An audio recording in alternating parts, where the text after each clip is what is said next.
હાલ cyber crime police station ખાતે એક ફરિયાદ એફઆઈઆર દાખલ થયેલી હતી, જેમાં માનનીય સીપી સાહેબ તથા અધિક સીપી સાહેબ રાજકોટ શહેરનાઓની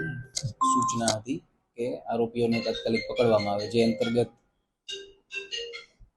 ડીસીપી ક્રાઇમ સાહેબ, પાર્થરાજસિંહ ગોયલ સાહેબ તથા સાયબર ક્રાઇમ પોલીસ સ્ટેશનની પીઆઈ હેઠળ એક ટીમ બનાવવામાં આવી હતી. અને આ ટીમ જણકાટ સાહેબ, પીઆઈ જણકાટની ટીમ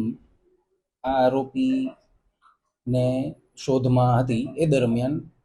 જ્યારે ટેકનિકલ સોર્સિસથી તપાસ કરી તો જાણવા મળ્યું કે આ ફરિયાદમાં આરોપીએ એલેક્સી નાદિયા નામનું એક ફેસબુક આઈડી બનાવેલું હતું, અને જેના દ્વારા તેને ફરિયાદીનો કોન્ટેક્ટ કરી અને વિદેશમાં બિયારણ એક્સપોર્ટ કરવાની લાલચ આપી અને ફરિયાદી સાથે અલગ અલગ વોટ્સએપ નંબર તથા અલગ અલગ ઈમેલ આઈડીના માધ્યમથી કોન્ટેક્ટ કરી અને વિવિધ ખાતાઓમાં રૂપિયા નખાવેલા હતા, જેમાં કુલ રકમ 31,48,900નો ફ્રોડ થયેલ હતો. જ્યારે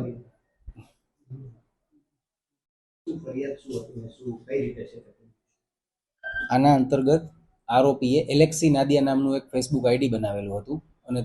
તેના દ્વારા ફરિયાદીનો કોન્ટેક્ટ કર્યો હતો અને તેના સાથે વાતચીત કરી હતી, જેમાં તેને ફરિયાદીને લાલચ આપી હતી કે વિદેશમાં બિયારણ એક્સપોર્ટ કરવાનું હોય, જેની જવાબદારી ઇન્ડિયા લેવલ પર મને સોંપાઈ હોય અને એમાં તમને પણ કમિશન મળશે. તો આ રીતે એમના સાથે વાતચીત કરી અને અલગ અલગ વોટ્સએપ નંબર તથા બીજા આઈડી થ્રુ તેમને વિશ્વાસમાં લીધા અને જણાવ્યું કે આ પ્રકારે વિદેશની કંપનીમાં એક્સપોર્ટ કરવાનું છે અને જેમાં તમને કમિશન રૂપે લાભ મળશે. તો આ પ્રકારની જે ચર્ચા ચાલુ હતી, જે દરમિયાન ફરિયાદીએ અલગ અલગ બેંક એકાઉન્ટમાં રૂપિયા ટ્રાન્સફર કરી અને બિયારણના ઓર્ડર કરેલા, અને એ રીતે કુલ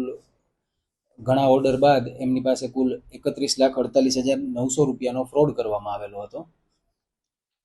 ત્યારબાદ જ્યારે ફરિયાદ દાખલ કરવામાં આવી તો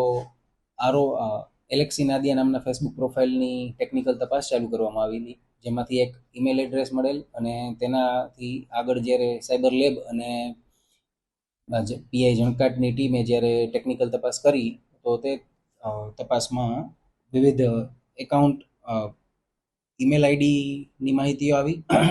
તથા મોબાઈલ નંબરની માહિતી આવી, જેના પરથી લોકેશન ટ્રેક કરવામાં આવ્યું તો આરોપીનું લોકેશન દિલ્હીનું આવતું હતું, જેથી અહીંયાથી એક ટીમ પીઆઈ જણકાટ સાથે એક ટીમ રવાના કરવામાં આવી અને ત્યાં તપાસ કરતા ટેકનિકલ અને હ્યુમન ઇન્ટેલિજન્સનો ઉપયોગ કરી અને આરોપીને અટક કરવામાં આવેલો હતો. અને આરોપીનું નામ છે ઓકાફોર કિંગ્સલે ન્વેકે, જે મૂળ નાઇજીરિયાનો નિવાસી છે અને 38 વર્ષનો છે. તેની અટક કરી અને હાલ એને પોલીસ કસ્ટડીમાં રાખેલ છે અને આમાં ગુનો બીએનએસ કલમ 316(2) અને 318(4) તથા આઈટી એક્ટ 66D હેઠળ દાખલ કરવામાં આવેલ છે. હાલ એ મુદ્દાની તપાસ ચાલુ છે. પોલીસ ટીમ અત્યારે તેના પાસેથી કબજે લીધેલ તમામ